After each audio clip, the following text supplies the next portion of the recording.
स्वित्झर्लंडमधील दावोस इथं आजपासून जागतिक आर्थिक मंचाची गुंतवणूक परिषद, माहिती प्रसारण मंत्री अश्विनी वैष्णव यांच्या नेतृत्वाखाली एक उच्चस्तरीय शिष्टमंडळ करणार भारताचं प्रतिनिधित्व.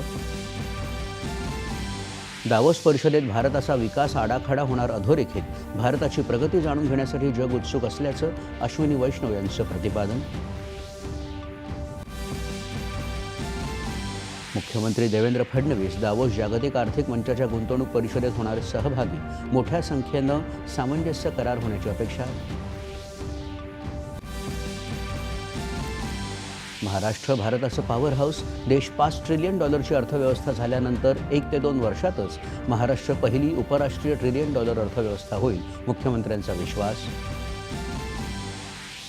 अमेरिकेचे 47वे राष्ट्राध्यक्ष म्हणून डोनाल्ड ट्रम्प आज घेणार शपथ.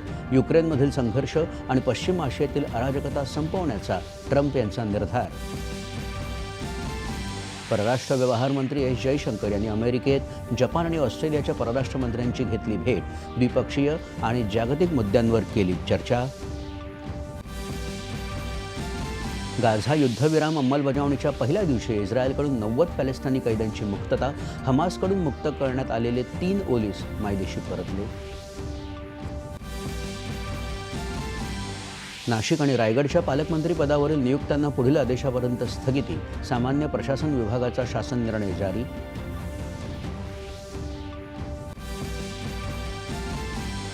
दिल्लीच्या विधानसभा निवडणुकीच्या पार्श्वभूमीवर राजकीय वातावरण तापलं. काँग्रेस आणि आप राष्ट्रविरोधी शक्तींना बळ देत असल्याचा भाजपाचा आरोप. पहिल्या खो खो विश्वचषकाला गवसणी घालत भारताच्या महिला आणि पुरुष संघांनी घडवला इतिहास. नेपाळचा केला पराभव. सर्वच स्तरातून अभिनंदनाचा वर्षाव. आणि ऑस्ट्रेलियन खुल्या टेनिस स्पर्धेत भारताच्या रोहन बोपन्नासह अनेक दिग्गज खेळाडूंचा उपांत्यपूर्व फेरीत प्रवेश.